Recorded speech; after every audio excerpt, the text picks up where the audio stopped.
how much longer did it take before you decide, well, it's time to get married? I mean, and what was your preparation time like? Okay, you ready? Here we go. This is the headline right here. Here's your soundbite. It's ridiculous. So, she's waiting for me to say. So we met, and on day 20, I was supposed to bring her to the airport, and she was supposed to fly home. And I just felt like, I mean, the limerence was 10 out of 10, right? But beyond that, like, we just felt compatible. Like, there was a lot of boxes being checked. And so right before I bring her to the airport, I have no clue what I'm doing, but I asked her on day 20 of knowing her, I want to marry you. Would you be my wife? What you've just heard is a clip from a conversation with our special guests, Josh and Jenny Elledge, from whom you'll hear more in just a few minutes. I just wanted you to get a taste of what is to come. The title of this episode, episode 73, is Surprising Advice for Long-Lasting Marriage from a Couple Married 28 Years Plus. Now, as you've heard briefly, they were able to do something that we would say defied the odds to get engaged after only 21 days of meeting each other, and is still married and going strong 28 years later. But you'll hear a caution to their story, which I'll let you hear from them personally based on a question that I asked them. Now, you don't want to miss this, and this is episode 73, so stay tuned as we get the show started. Hello and welcome to the Happier Marriage Podcast, a podcast for spouses longing to have a happier marriage so they can feel more connected, desired and supported. Now, to start the show, here is your host and Sherpa, licensed marriage and family therapist and certified relationship coach, Kingsley Grant. Just a reminder, the Happier Marriage Podcast is on a mission to make marriage happier again. And you're encouraged to join this movement by sharing this podcast with at least one other spouse. Let me say this, you may or may not agree with all that you'll hear, and quite frankly, you might be triggered by some of what you'll hear on this episode. But remember that this is one of the purposes of the show, right? To stir things up and then take you in for what I call a solid landing. And you can always share your thoughts or a comment as to what it is you hear in this episode. Now, this show is brought to you by KingsleyGrant.com, where you will find resources that are designed to help you in your marital journey. And so make sure you avail yourself by going to KingsleyGrant.com, KingsleyGrant.com, and avail yourself to those resources that you'll find on that page. And our hope is that you will be challenged, inspired, and encouraged in this episode as in every other episode. Stay tuned. So, the big question is this. How is it possible that you have a happier marriage when you feel like you've tried everything? Your spouse isn't making an effort. You're exhausted. You feel like giving up. Or there's so much hurt that's taken place between you and your spouse. That is the question, and this podcast will give you the answers. As stated earlier, our guests are Josh and Jenny Elledge. You'll hear them talk about the issues that I mentioned, plus a whole lot more, as only they can tell it. You'll also hear their advice toward the end of the episode and what they would do different, and that you don't want to miss that, because there is an interesting twist or a plot that came about from the question that I asked them about what they would do different if they had to go back and do anything about their marriage. So here's what you might want to know about our guests, Josh and Jenny Elledge. Jenny is a licensed marriage and family therapist, but she's been working on becoming a sex therapist. And by the time you hear this, she may already have completed her certification or licensure in as a sex therapist. She works primarily with couples in their many experiences, and she helps them to overcome infidelity, improve communication, and grow closer in their relationship.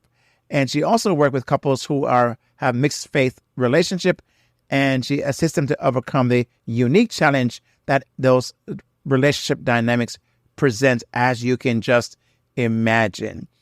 Josh is also, now he's not a licensed marriage and family therapist. Josh is a serial entrepreneur who builds the companies he needs most in the world. And in 2014, he launched Up My Influence to help entrepreneurs like himself attract the perfect audiences and grow their brands. Now, Josh is a founder and CEO of UpMyInfluence.com. He's a chief executive of SavingsAngel.com, syndicated TV host and newspaper columnist. For 12 years, he has over 2,500 plus media appearances and over 300 plus podcast guest appearances and over 1,800 podcast episodes for the Savings Angel Show. So you can just imagine the authority, the experience that both of these individuals, this couple, was going to bring to this podcast episode today. So I can't wait. I'm sure you can't. So why do we not then let them speak for themselves? So without any further ado, here is our guests, Josh and Jenny Elledge. Thanks for joining me on the Happier Marriage Secrets podcast, where we are on a mission to make marriages happier again. And today we have our guests, Josh and Jenny Elledge, right? That's what I said. Yeah. Oh, yes. Yeah. Right. Awesome. How are you guys doing? Well, thanks. I'm doing all right. I'm doing okay. Jenny's been fighting traffic for the past few hours to get here. My That's goodness. important. Yeah. I've been in the car for the last 4 hours and sleeping in 2 hours. Yeah. And both have ever been in Central Florida and know what I-4 is. So I-4, I think, has the notoriety for being the deadliest highway in the country. And in addition to occasional gridlock. It just very much so. Yeah. Yeah, it's incredible. So I'm glad that you navigated and you made it, and here we are. And you showed up. Yeah, we made it happen. That's so great to have you here. So, and I noticed you also recently celebrated an anniversary, right? We did. 28 years. Man, made you guess. 8 years of marriage. Wow. So from what I saw on Facebook, it seems like you guys have figured some things out, because 28 years is really a long time, especially in our time, in our days we're living in today, right? That's a long time to be married. How do you feel about having 28 years in marriage? Because I know, for me, I'm 10 years beyond you. I'm 38 years, and I feel like I've been a lifetime. So how does it feel for you? It feels good. It feels like almost no time at all. Yeah, it's both forever ago and just a blink of an eye ago. And I think a lot of people can identify. It's like the same thing that, it's like kids, right? One day they're newborns and toddlers, and the next day they're leaving home. And you guys must have gotten married as kids, because, look at you both. Incredible. You're kind of close. Yeah. You were much younger than we thought we might be. Jenny you were 19 when we met, and then I was 22 at the time. So we were just kids, and we met. Of course you are. Yeah, and we could tell you the whole story, kind of abbreviated version or whatever. But we had a very, very quick going. Well, you want me to just tell you? No, hold on. Because let's keep them hanging. Let's keep our audience hanging from that. Wait till you hear this. It's going to blow your mind. Exactly. So do you have people saying to you after hearing how long you've been married, what's your secret? Have you ever encountered that? And if so, what's the first thing that you say when you hear that? Yeah, I asked him if they. I was thinking about this. I'm like, do you want me to just give you like a pat answer, or do you want me to actually give you, like, I'd say the two biggest things that I would credit our our longevity. And again, I think we're still we're passionately in love, and that's all good too. So I guess I would ask him, I said, do you want the real answer? Love each other, kind of answer. And so knowing you, Kingsley, and knowing your audience, I suspect you want like the real answer. Yeah. Because I know that people are wondering, is there something about your marriage? Because nowadays, like, for example, people are struggling trying to figure things out. And, when they do ask, I mean, if you had to give them a quick answer, just to kind of give them enough to hold them for a second, what would you say? What do you say that kind of like, say, all right, thank you for that. I appreciate you sharing that. And they're on their way. Well, you just had a big lead up. You're not going to give them. I'm looking at you. I'm going to save mine too. Oh, okay. Well, for me, I think it helps if we are both two cool people to begin with. Yeah.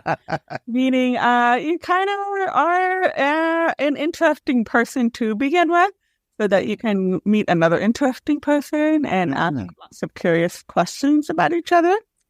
I would say the second thing that we've always done pretty well about our marriage is we've always continued to date each other. Always set aside time, even when our kiddos were little. I mean, it was date night at home because we couldn't afford a babysitter, but we made it a date night. We have always made, typically Friday night is our date night. So one of the secrets to your longevity, I'm hearing, Jenny, is that dating each other continuously, don't never stop dating, is one of the key thing you're describing, right? What about you, Jock? What do you say? I mean, a quick answer do you give? Yeah, adding on to that too, you really have to prioritize that. Even if you're exhausted and you don't want to, if you don't take that time to build that couple identity when you've got kids, it's going to be jarring when the kids start, leaving home if you haven't spent time to build that couple identity. So my two, I would say one is pretty similar to Jenny's in that, the first thing is, never stop working on yourself. And I think that gets into the values that I would look for and I did, even as a kid, was I believe in continuing and never ending growth. I am just very, very big on being a better person. And so sometimes that means challenging my beliefs or my preconceived ideas, learning new things, being open to new ideas. And I think if you have two people that are willing to grow, then they're going to be fairly adaptable too, which is pretty important. Yeah. All right, so that's number one. And number two is dispensing with the idea of I'm right, you're wrong, and that there's always a right and a wrong. Listen, I think that is just, I can't think of how many wars have been fought, how many battles have been fought, how many lines in the sand, and how many relationships have been disrupted over this idea of I'm right, you're wrong. It's nonsense. It's just points of view, right? Yeah. And even when there is, they say some I've been reading a book called How to Have Difficult Conversations. And I love this book. And even, I know when I say this, some people might be saying, what if you really are right? Yeah. Well, let's say, for example, let's say Jenny started taking up smoking, for example. Not going to happen. Okay. Same. And listen, she knows and I know, even if she is smoking, right, it would be so funny me saying this, right? Like it's not that that's really up for debate, that there's some, that's not healthy for you, right? But that's not what we would be having a conversation about. It would be what are our feelings about that? So we both know that it's at least one party would probably say it wrong, but it's like, what does that mean to you? And tell me, why, what is this? Yeah. What's important about this to you? And that's when we show curiosity in one another's points of view. And also, Jenny, of course, I'm sure, Kingsley, you've talked about how valuable reflective listening is. Yeah. That is like the ultimate power move in communication. Jenny, do you want to? Yeah, reflective listening, if you don't know what that is, basically one person is giving their feelings about something, and the other person, instead of going to their point that they really, really want to talk about, is to say, okay, so what I'm hearing you say is this. Do I have that right? And then the other person will go, yeah, you do have that right. And then if you can add a layer of empathy. Like, yeah, that makes a lot of sense that you would feel like that. You're pretty scared about me taking up smoking in this scenario. of all the things he picked as an example to illustrate. Yeah. And it's not about agreeing with the other person, but it's amazing, Kingsley, how badly we all want to be. We just want to feel heard, right? We want to feel listened to. Yeah. And if we'll just pause before reacting and responding and just say, let me make sure I heard you right. I'm not saying I agree. You don't say those words, but you don't have to agree, but let me just make sure I hear what you are saying. And then reflect back. Don't try to reinterpret that in like your own. So you're saying smoking actually kind of fun. Don't do that. But you just generally. So what I hear you saying is, and then just as verbatim. At least this is what I have to tell myself to do. Right? Is just as verbatim as possible. Try to convey to the other person that you truly heard it. And does that diffuse what otherwise might be a pretty contentious conversation? It's not that we don't have contentious conversations, but I think that we've learned over time, especially early on. Thank God we learned this early on, this skill, because I think of all of the arguments and fights that we've averted because we're like, okay, things are getting a little hot right now. Why don't we just kind of go to reflective listening here and kind of diffuse this? Because I don't want to fight.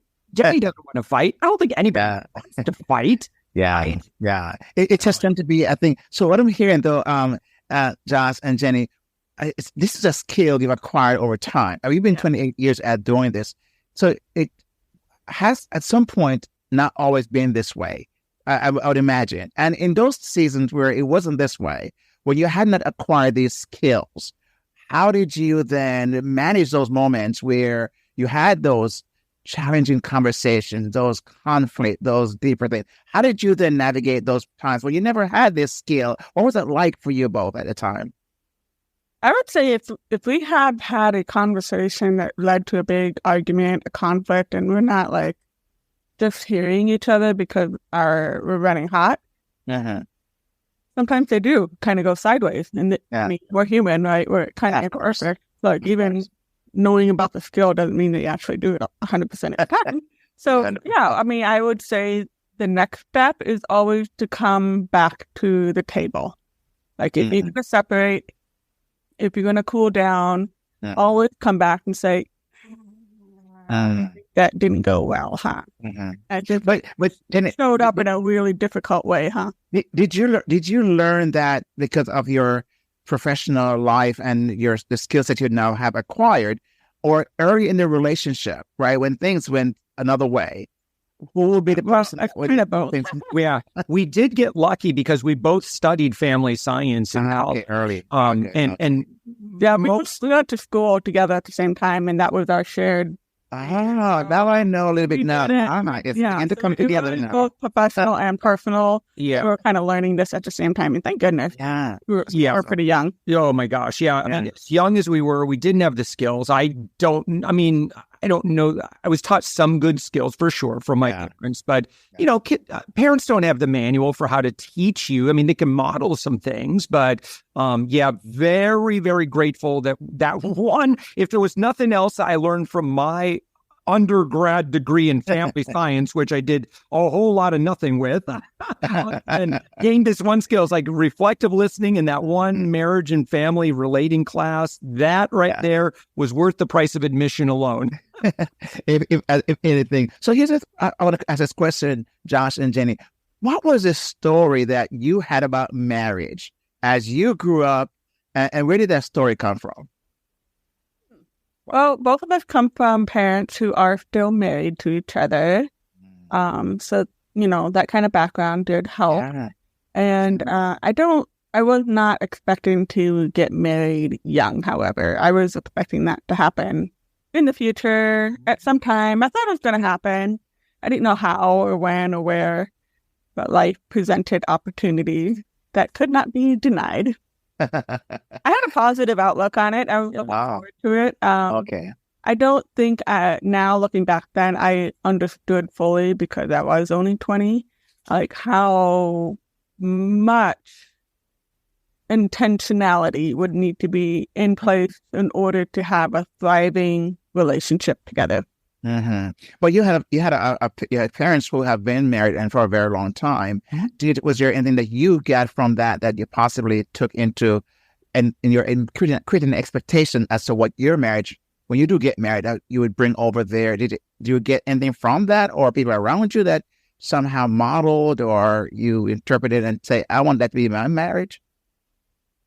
Yeah, I mean, I valued monogamy. I valued, staying together. And, I think, I remember my parents having arguments. And then I also remember seeing them get resolution, right? Or seeking resolution and figuring it out. And I think that's really valuable too. And I think we've all heard that, right? This idea of like, oh, don't fight in front of the kids, which I think that used to be more of a concern, right? That you're not allowed to see your kids have, you're not allowed to let your kids see you have a disagreement, right? Mm-hmm. Now, obviously, I think there's healthy arguing and disagreement and unhealthy argument, disagreement. But I think that it's, I'm actually really grateful that my parents argued in front of us and then resolved it, because that taught me that it was okay. And then just because you had a disagreement didn't mean it was the end of the world. And I'd say another thing that, my parents were pretty committed to, like, no, especially I think with the kids. Oh, no. You're not leaving the room. We're gonna solve this here and now. That's a little bit more my family background maybe than Jenny's, but that was actually, that forced me as a kid, to be quick on my feet and to think, okay, let's work toward a goal of resolution and or making right by this if I made a mistake. So in other words, there's no hiding out. Like, you're going to figure out how we're going to solve this right now. And I think that was pretty valuable for me. Yes. Rather than, I think what I don't want to do, right? And I think for me would be unhealthy is, let's say that Jenny and I had a disagreement and then I walked away from that stewing like, that no good dirty birdie. She just wants to smoke cigarettes. Blah, blah, blah, blah, blah. Yeah. Well, my goodness, the smoking thing. This is Jenny. That's a callback. And so, yeah.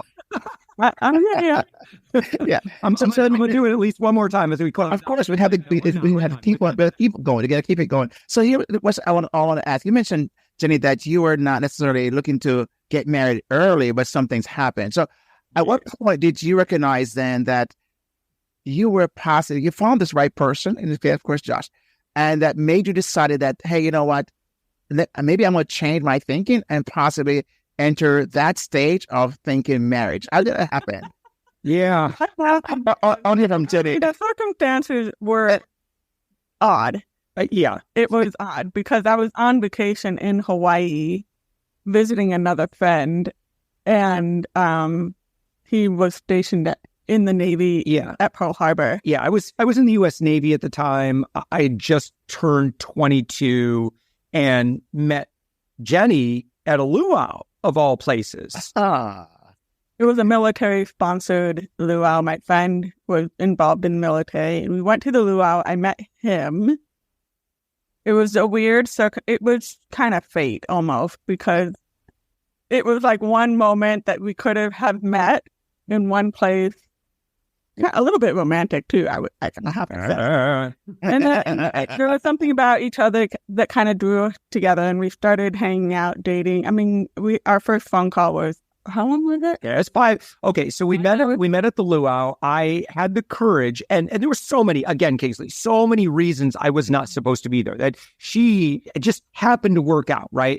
But it did. So I had the courage at that point, and I wouldn't have done it if it weren't that I was taking a dating and relating class that gave me the courage to say, listen, if there's someone, it gave me the courage to basically step out of my comfort zone. And so I did. And I gave Jenny my phone number on a business card. And I said, listen, I'd love to talk sometime. I forget what I said. I can't remember the words exactly. But and so she called me and we talked. I was working at a radio station, moonlighting.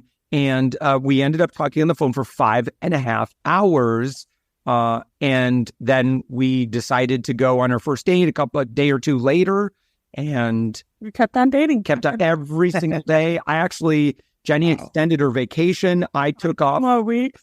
Wow. It was just something that we were just intrigued by each other from the get-go. So that kind of started to change my mind from the get-go. Okay. So that was like, okay, now, I feel like this maybe, like you described her earlier, that this was supposed to happen. You felt like the connection, right? Oh, yeah. Sometimes people feel those connections. And what I find sometimes, they can hasten, they can rush, they can want to then feel as if, we are now ready. But sometimes readiness doesn't happen right away, right? So for you guys, there was a time of your meeting. How much longer did it take before you decide, well, it's time to get married? I mean, and what was your preparation time like? Okay, you ready? Here we go. This is the headline right here. Here's your soundbite. It's ridiculous. So, she's waiting for me to say. So we met, and on day 20, I was supposed to bring her to the airport, and she was supposed to fly home. And I just felt like, the limerence was 10 out of 10, right? But beyond that, like, we just felt compatible. Like there was a lot of boxes being checked. And so right before I bring her to the airport, I have no clue what I'm doing, but I asked her on day 20 of knowing her, I want to marry you. Would you be my wife?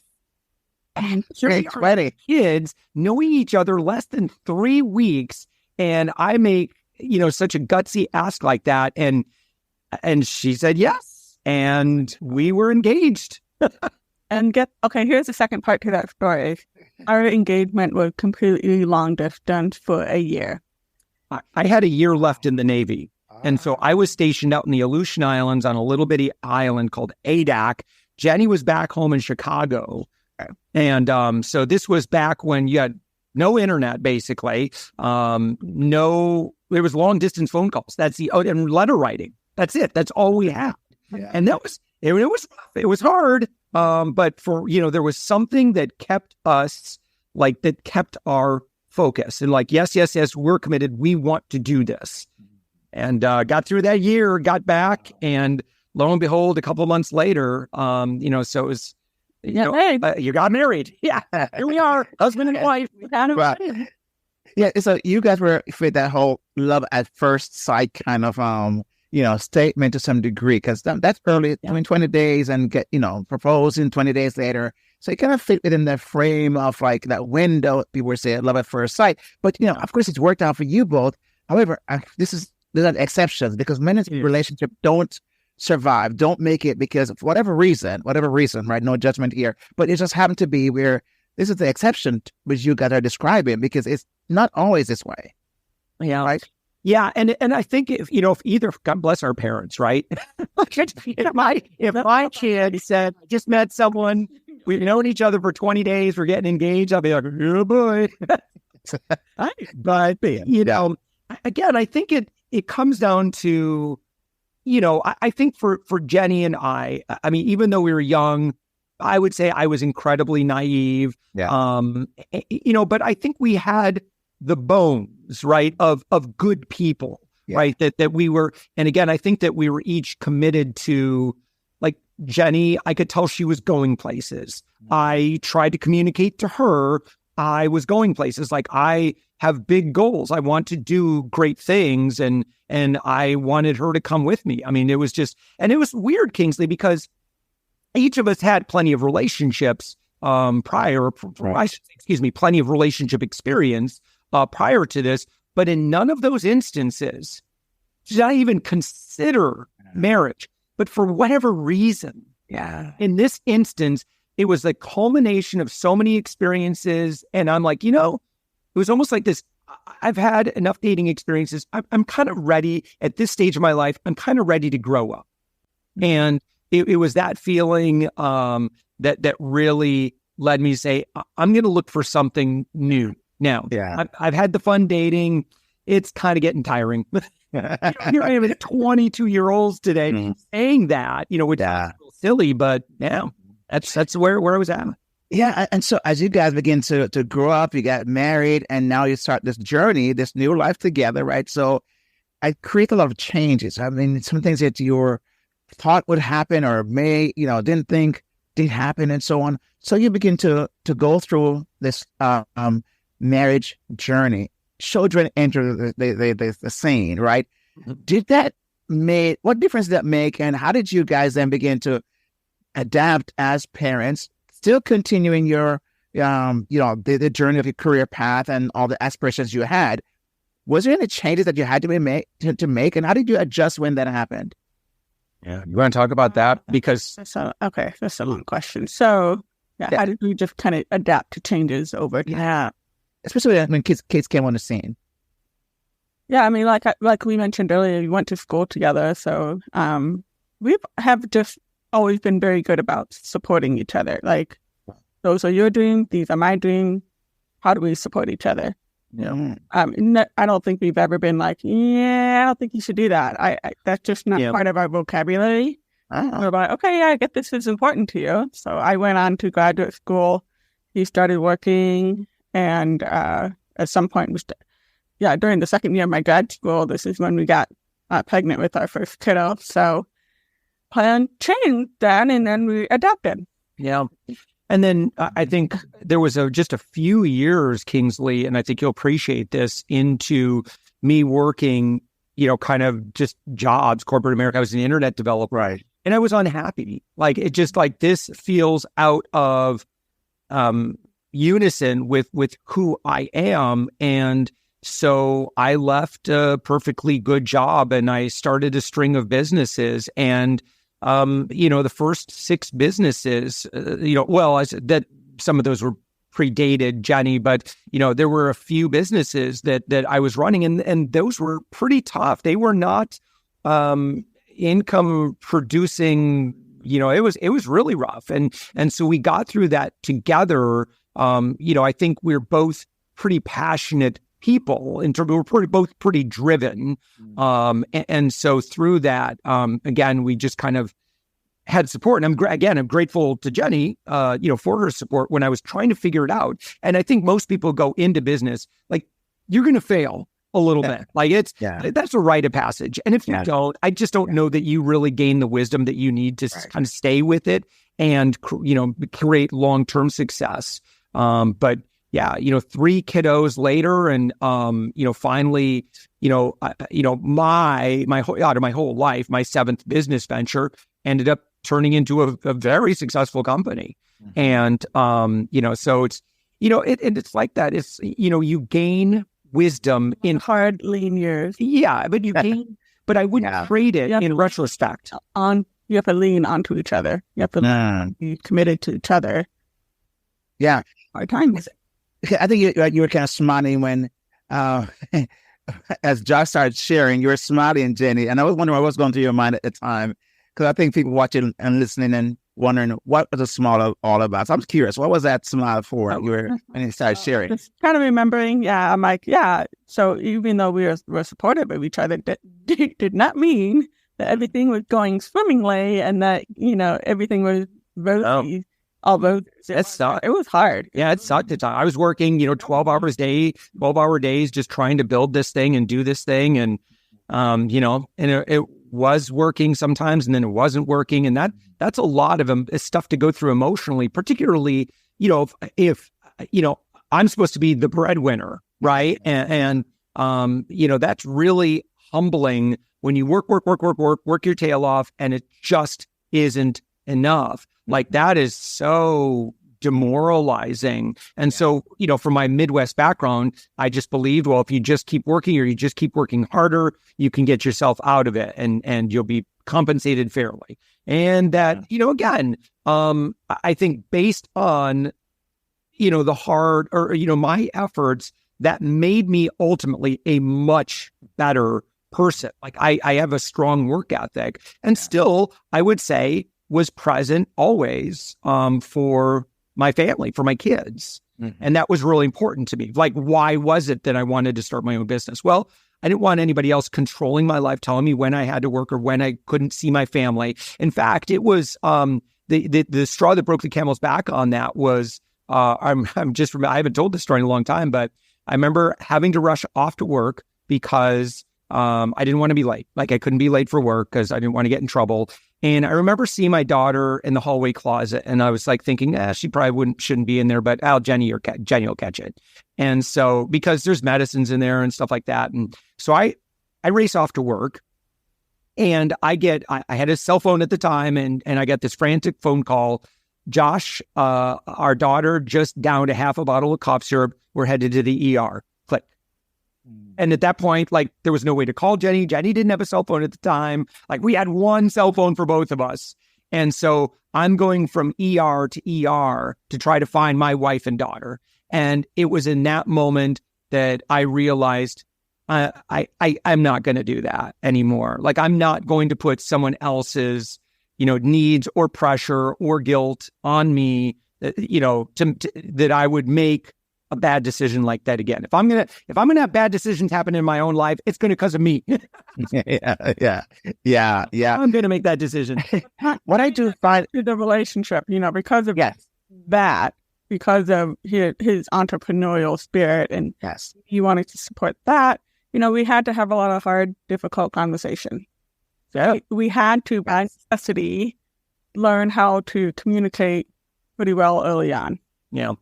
Yeah, I was going to ask you that question, Jenny, because I know I've heard this so many times, right, through either my coaching or my, counseling. When couples do come in sometimes, this is one of the things they complain about, that, about even though they recognize that the husband or the wife is pursuing that entrepreneurial business, but then they begin to feel like they're left to take care of the home or take care of this, and then sometimes resentment builds, and it creates the conflict, it creates tension.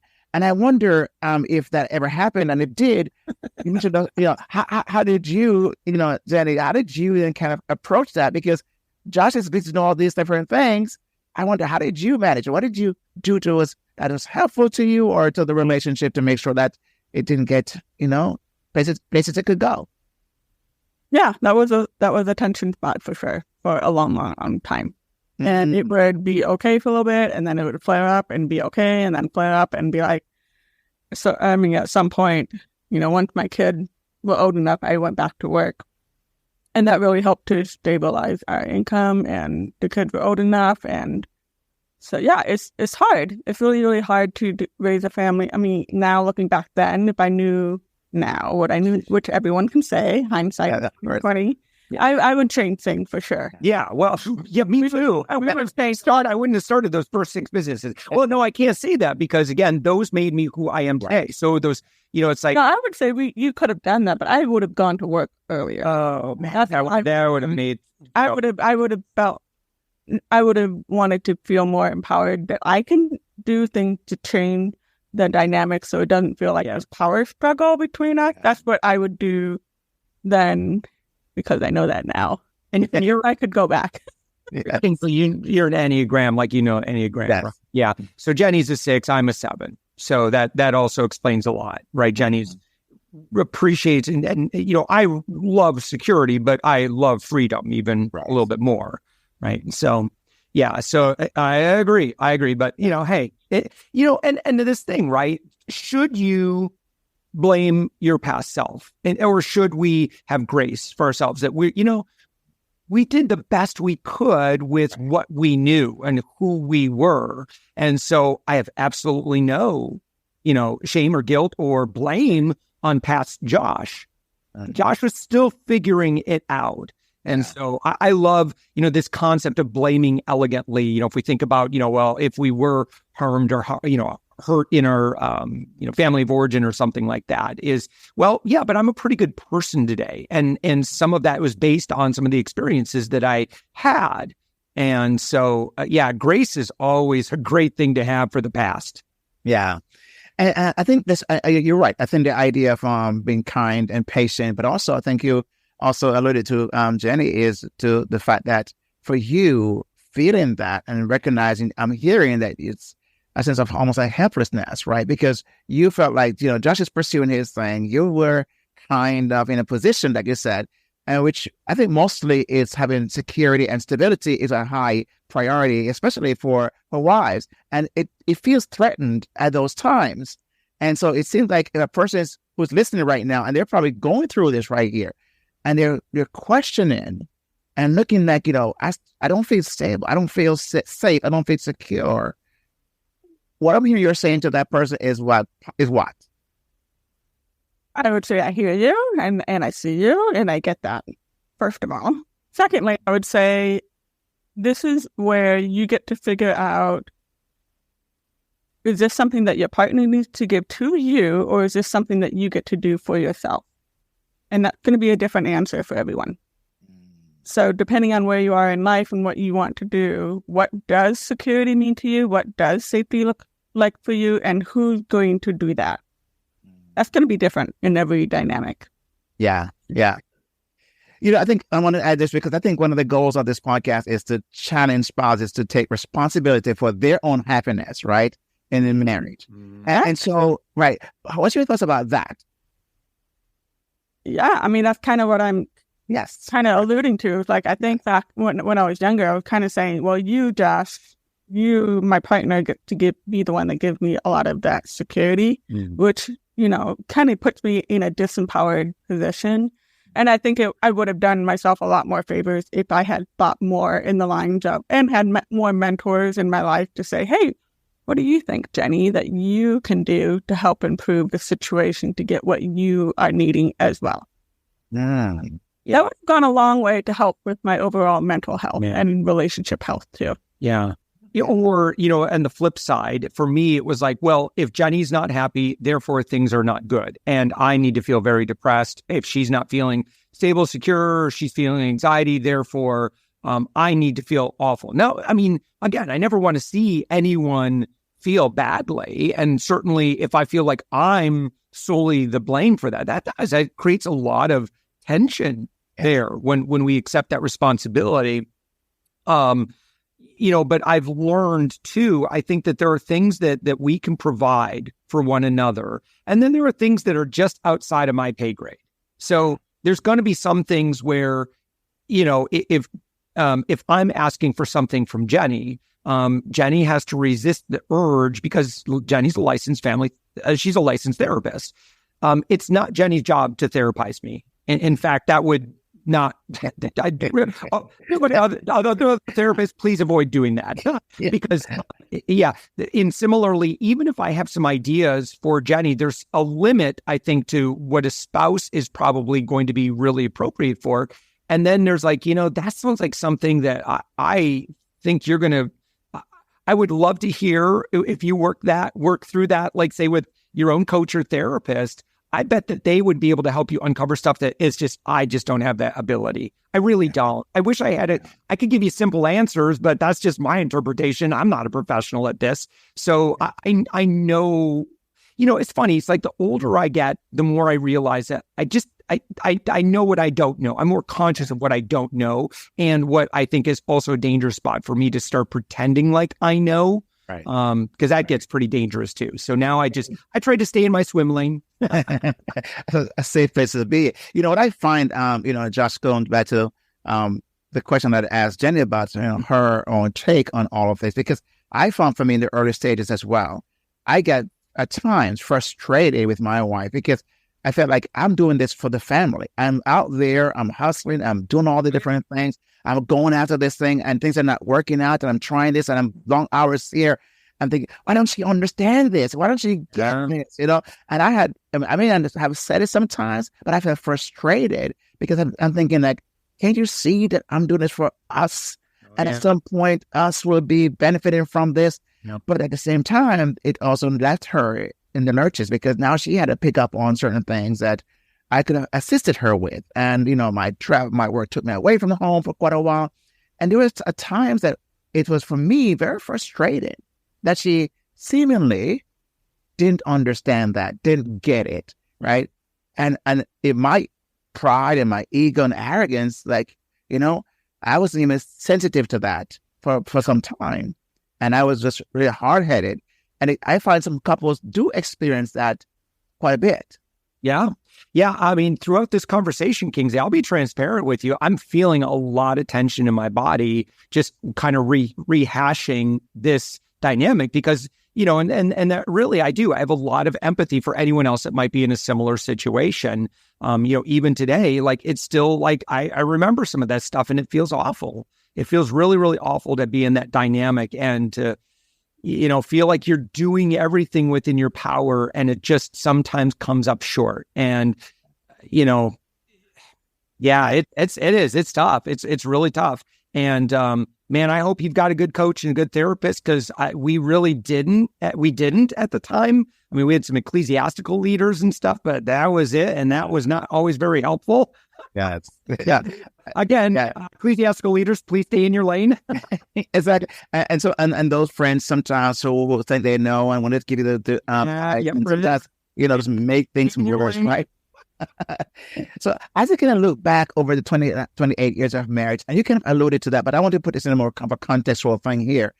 As you look back over that 28 years, if you could have a do-over in any one area, what would that be and why? Oh, I think I already said it. I would have gone back to work earlier. Okay. I mean, I was so influenced by my culture and my family background that what I was doing was what I should be doing, being a stay-at-home mom, which I enjoyed and loved quite a bit. But given the situation of just, the income going like this, I think for me and for my particular set of needs, I would have appreciated like some sort of level of security for me. And I think I would have thrived a little bit better in some of those earlier years. Okay, good. Thank you. How about you, Josh? Man, it's really hard for me to even be realistic in this, because, I've been an entrepreneur since forever, but, full-time entrepreneur since, I think, 2001. That is, 22 years of wisdom and, learning so much. So it's hard for me to even, it's like, I don't want to disrupt the space-time continuum here because of what I know today. It's really easy for me to go back and say, well, stop doing that business because that's dumb. You're right. Yeah. It's really, really hard. Listen, I would say as a husband and as a dad, I don't know that there's a whole lot that I would, it's hard for me to coach Josh on that. Yeah. Because at the same time, I feel like that would be selfish of me, because I would recognize that, 25-year-old Josh or 30-year-old Josh he's just doing the best he can. Right. It's hard for me to even play this thought experiment from that perspective. Business-wise, ridiculous. Brother, what are you doing? Come on, man. Yeah. Listen, I would just fast forward to the good part. Of course. It takes a bad part to get to the good part, right? Whenever I talk about this kind of conversation about what we do over, and you mentioned, Josh, about feeling tension, because I recognize when I look back, and I know that it took that to get me to where I am today, right? So I have come to reconcile all of that. So it's not like I'm in any way regretting and all, but still, I look at the fact that what I was doing and what was required of me, or I thought was, it took me away from some very critical times in my kids' lives, right? Some birthdays that I could have been there for. And they've reconciled with we're past that. But for me, I think that I could have done something different there, right? And so whenever we're having this conversation I have with couples, I feel that way in my own body, like you mentioned, Josh. And I said, okay, maybe that one thing, but thank God that I don't, because of grace and forgiveness and mercy and love from the kids and from the family, it doesn't really weigh too heavily on my life anymore, right? So I wonder though, Josh and Jenny, and we're kind of coming to the end here, but what's one piece of advice you received that have stayed with you and may have even made a difference in your marriage that you would like to pass on to a husband or a wife, or both, that is listening to this interview? Okay, so for me, I can't think of a singular person that gave me this advice, so maybe I learned it in school. Okay. But to show appreciation for each other, for all of the things that they do often, and especially for the invisible things that they do that you don't have to do. That's where we like to feel really valued and, of worth to you. That's a good one. That's powerful. That's good. Yeah. I'll tell you the thing that I've been absolutely committed to, Kingsley, over the past particularly 5 years or so, is I want to deconstruct and reconstruct all of my most deeply held ideas or beliefs. So, a couple of these have been in and around the idea of, gender roles, what it means, having an appreciation for, the feminine identity and some of the experiences that I just might not really understand really well. So really trying to be empathic to other people's experiences and, included with that, I'm not necessarily right about anything. Another big one that has been huge for me is the idea of masculinity, right? And I just had a bunch of preconceived ideas. And so I constantly look for new areas of my life to challenge myself on. And I know this has made me such a better person. I'm just so much more compassionate today versus where I used to be, right? About other people's, where they are in their journey, where they, and just, again, having a lot of grace. And so, when Jenny shares with me something that she's not real happy about and she feels, mistreated, and she thinks it may have been related to gender, for example, like I think that was a bias. I am, I'm like, wow, tell me more about that. And because I've spent the time to really dive into that, like, it's just like, we learn so much from truly understanding one another. And I'm more patient. I think as a person, I'm more compassionate, more understanding. And I don't run around thinking I'm right about stuff. I'm usually wrong about most things. And again, at the end of the day, it's stories. It's people's lived experiences and stories. So who am I to say what's right or wrong for them? Yeah. Yeah. And, I think that's a very good way how you guys framed that just now about, how the interaction and what's needed, I think, for a successful, and you basically kind of gave some secrets just now too, that fits the purpose of the show, right? The Happier Marriage Secrets. So you kind of alluded to what some secrets that have given you 28 years. And so someone listening today, I think, have been enriched, and their lives have become enriched because you've shared those insights and those things that we don't think about too often. So I want to say thank you for being vulnerable, but also to take us on this journey, basically, of what it has taken to get you to where you are.